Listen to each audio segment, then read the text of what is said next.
मामले में जिस तरीके से लगातार ईडी यहाँ पे कड़ियाँ जोड़ते हुए नजर आ रही है, इसमें यहाँ पे छवि रंजन से जुड़े हुए एक और इंसान को समन करके यहाँ पे बुलाया गया है, जो कि रांची के जाने माने व्यापारी रह चुके हैं, विष्णु अग्रवाल। नमस्कार, मैं प्रेरणा चौरसिया, आप देख रहे हैं दृष्टि नाउ। अभी हम मौजूद है हीनू स्थित ईडी कार्यालय में, जहाँ पे कि छवि रंजन के बाद आज विष्णु अग्रवाल को ईडी ने समन करके यहाँ बुलवाया है। और आज उन्हें ईडी ने 11 बजे का समय दिया था, लेकिन वे समय से पूर्व यहाँ पे पहुँच गए हैं। लेकिन जब वो यहाँ पे पहुँचे तो उनकी हालत कुछ ठीक देखने को नहीं मिल रही थी। वो थोड़े से मतलब अजीब तरीके से चलते हुए नज़र आ रहे थे, वो थोड़े लंगड़ाते हुए नज़र आ रहे थे। और उनके साथ यहाँ पे 2 लोग और थे, जिन्होंने कि जिसमें से कि एक ने विष्णु अग्रवाल को संभाल के रखा हुआ था, उन्हें वो पकड़ करके ईडी कार्यालय में अंदर लेके जा रहे थे। तो वहीं दूसरे के हाथ में एक थैला देखने को मिल रहा था, जो कि उसमें ईडी के द्वारा जितने भी कागजात या जितने भी ज़मीन घोटाले से जुड़े हुए मामले में दस्तावेज मंगाए गए थे, वे सारे वो लेकर के आए थे। आपको बता दें कि अभी आप देखिए ईडी कार्यालय में एक और गाड़ी यहाँ पे अंदर जाते हुए नजर आ रही है, लेकिन इस गाड़ी में कौन था ये अभी पूरी तरीके से साफ नहीं हो पाया है।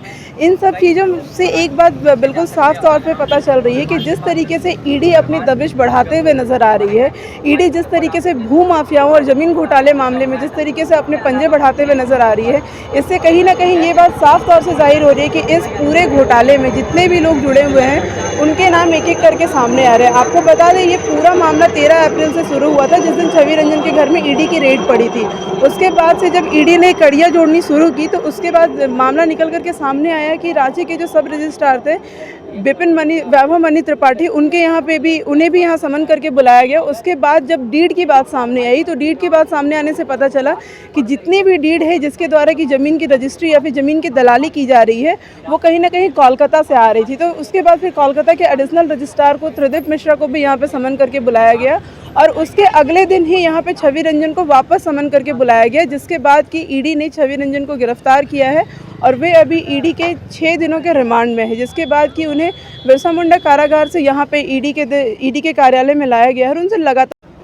विष्णु अग्रवाल और छवि रंजन के बीच में जो संबंध देखने को मिल रहे हैं, वो कहीं ना कहीं छवि रंजन के फ़ोन जब्त होने के बाद पता चला है। आपको बता दें कि बीते दिनों जिस तरीके से छवि रंजन से पूछताछ होने के बाद भी ईडी पूरी तरीके से संतुष्ट नहीं हुई थी, लेकिन जिस तरीके से उन्हें अभी 6 दिन के रिमांड में रखा गया है, तो इससे कहीं ना कहीं ये बात साफ तौर से जाहिर हो रही है कि अब बहुत सारी बातें हैं जो निकल करके सामने आएंगी, और कहीं ना कहीं इस मामले में अधिकारियों से लेकर के राजनेताओं तक ये मामला जा सकता है। अब देखना यह है कि 6 दिन के रिमांड में और क्या कुछ बातें निकल करके सामने आती है और किन किन बड़े अधिकारियों और राजनेताओं के नाम सामने आते हैं। इसी तरीके के अपडेट्स के लिए आप मेरे साथ देखते रहे। मैं प्रेरणा चौरसिया, दृष्टि नाउ रांची।